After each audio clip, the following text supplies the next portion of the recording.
The following is my SBAR report for Lucy Gray.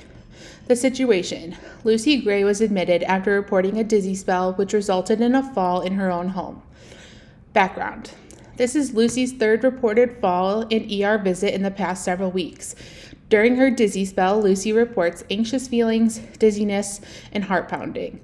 Lucy reports feeling healthy until her partner Julie died from cancer a few months ago. Patient also reports extreme loneliness since partner's passing and not speaking to other people for days at a time. Lucy also had her right knee replaced at the age of 65 and self-reported trouble walking far or long distances due to weak knees. Lucy has little support, with Nora, who visits every few weeks, Neil, her partner's son, who visits only occasionally, and a neighbor who cares for young children but also attempts to look out for Lucy.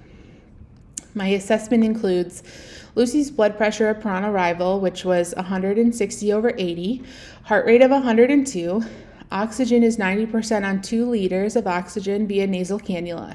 She is alert and oriented. Lucy has a saline lock in her right forearm, as well as abrasion on her arm that is covered with dry gauze. Patient denies any pain and denies hitting her head during fall. Lucy has been taking Subrix 200 milligrams nightly for her knees. The right one was replaced many years ago. My recommendations for Lucy include cardiac monitoring to look into dizzy spells. If they are not the result of a cardiac issue that may be undiagnosed. Assess Lucy for anxiety and depression, and recommend and teach coping strategies and possibility of medication use to help. Also refer her to outpatient doctors or therapy groups for help coping with her grief, anxiety, and depression. Recommend Lucy for laboratory testing for a complete blood count, and possibly advocate for a CT scan or GI testing if bleeding is suspected. Next, refer Lucy to PT and OT for evaluations and recommendations.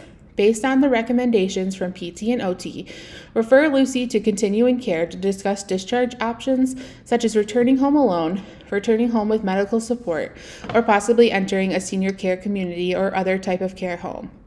Also have supportive services, assess Lucy's living conditions and ability to return home independently, or look into some type of long-term care placements for Lucy to provide psychosocial interactions and promote health and happiness.